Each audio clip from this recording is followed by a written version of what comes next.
नमस्कार, मैं हूं फैज अहमद। स्वागत है आप तमाम दर्शकों का जनतंत्र प्राइम भारत पर। आइए नजर डालते हैं आज की कुछ खास खबरों पर। बिहार में कांग्रेस के लिए लालू और नीतीश की रणनीति क्या हो सकती है?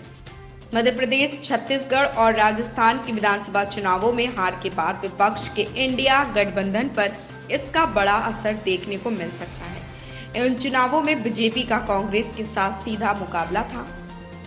चुनावों में तेलंगाना में भले ही कांग्रेस को जीत मिली हो, लेकिन बीजेपी ने उससे राजस्थान और छत्तीसगढ़ राज्य छीन लिए। इसके अलावा बीजेपी मध्य प्रदेश की अपनी सरकार बचा पाने में भी कामयाब रही। हालांकि चुनावों में कांग्रेस इससे बेहतर परिणाम की उम्मीद कर रही थी, लेकिन नतीजे उसके खिलाफ रहे।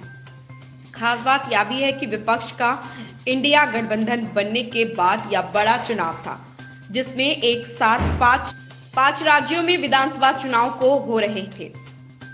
चुनावों में हार के बाद कांग्रेस ने एड्स गठबंधन की बैठक बुलाई। यह बैठक 6 दिसंबर को राजधानी दिल्ली में होगी।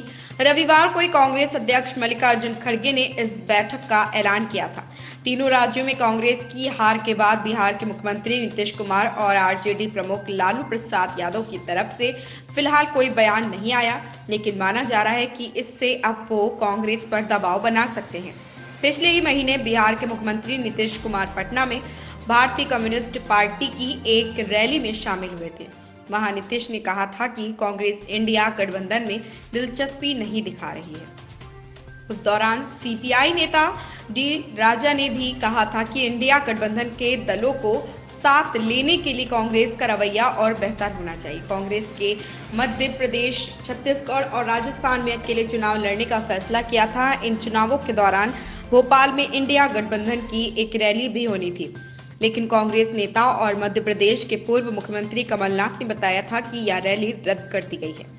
कांग्रेस की अति आत्मविश्वास के तौर पर भी देखा गया था। इसके अलावा कांग्रेस ने मध्य प्रदेश में समाजवादी पार्टी से भी गठबंधन नहीं किया। कांग्रेस नेता विधानसभा चुनावों को लोकसभा चुनावों से अलग बता रहे थे। कांग्रेस का दावा होगा कमजोर।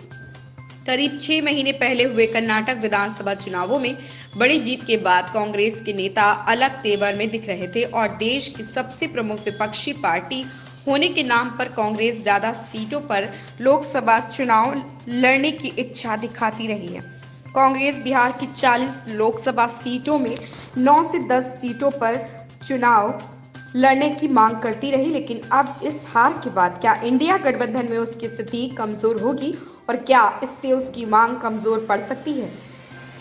इस पर वरिष्ठ पत्रकार श्रीकांत कहते हैं, कांग्रेस की इस हार से इंडिया गठबंधन के सभी नेताओं को हताशा हुई। हालांकि इस हार से कांग्रेस की स्थिति थोड़ी कमजोर जरूर होगी और अपने सहयोगियों पर दबाव बनाने की उसकी ताकत कम होगी। उनका मानना है कि इस हार के बाद भी बीजेपी के खिलाफ कांग्रेस ही सबसे बड़ी राष्ट्रीय पार्टी है, जबकि अभी लोकसभा चुनावों में करीब 6 महीने का समय बाकी है। साल 2015 की विधानसभा चुनावों के मैदान एनडीए से अलग होने के बाद नीतीश कुमार ने पहली बार महागठबंधन बनाया गया था। इसमें लालू प्रसाद यादव की आरजेडी और नीतीश कुमार के नेतृत्व वाली जेडीयू ने 101 सीटों पर चुनाव लड़ा था।